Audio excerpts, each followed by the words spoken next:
Practically every traditionalist started their political life as a conservative, but what we come to understand is that the term conservative is a confusing one, is it has multiple meanings. 1. It is an outlook, a temperament. 2. It signifies someone who is political and who is to the right of centre. 3. It signifies someone who is a right liberal. These things are not the same. In fact, some are mutually exclusive. Strangely, they can still overlap. It gives the impression that conservatism can be very powerful, but it makes the common mistake of putting all of these people together. In reality, of the three groups, 1. These people are not political, so they are not of much practical use. 2. These people think of themselves as conservatives, but they still tend to hold on to 1, 2, 3 liberal ideas without even realising it.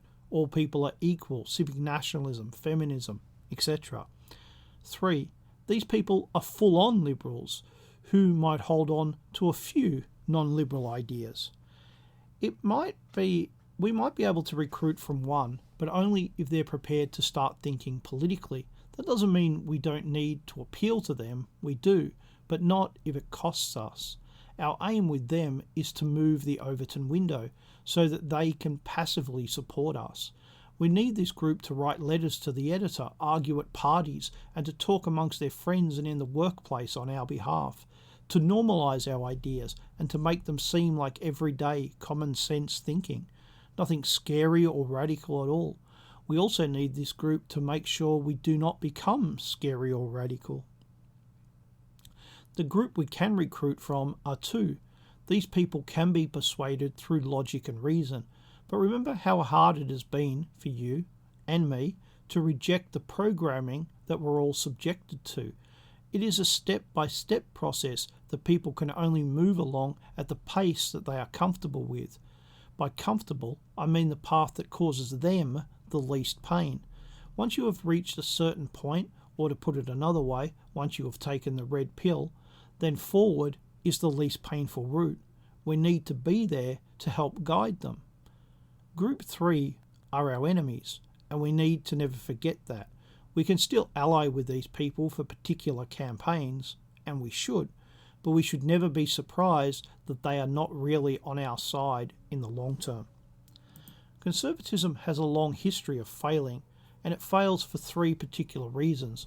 Firstly, it's divided against itself, and it doesn't realise this. Secondly, you can't ask liberals to defeat liberalism and expect any successful outcome. That is exactly what has been happening for far too long. Thirdly, it doesn't have an end point. There is no goal to work towards.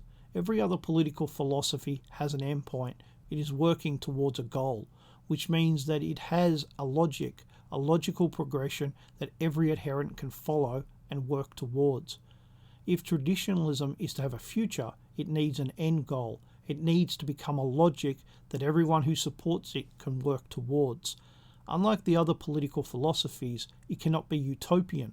Utopianism is a false god that promises something that can only lead to disaster. Traditionalism needs to be about balance, not perfection. Our end goal cannot be an end point, because even in the best of all possible traditionalist worlds, perfection will not exist, as we understand that it cannot exist. Of all the political philosophies, traditionalism is the only one that believes in the future. It is the only one who believes that there will be a future. That's a pretty big trump card.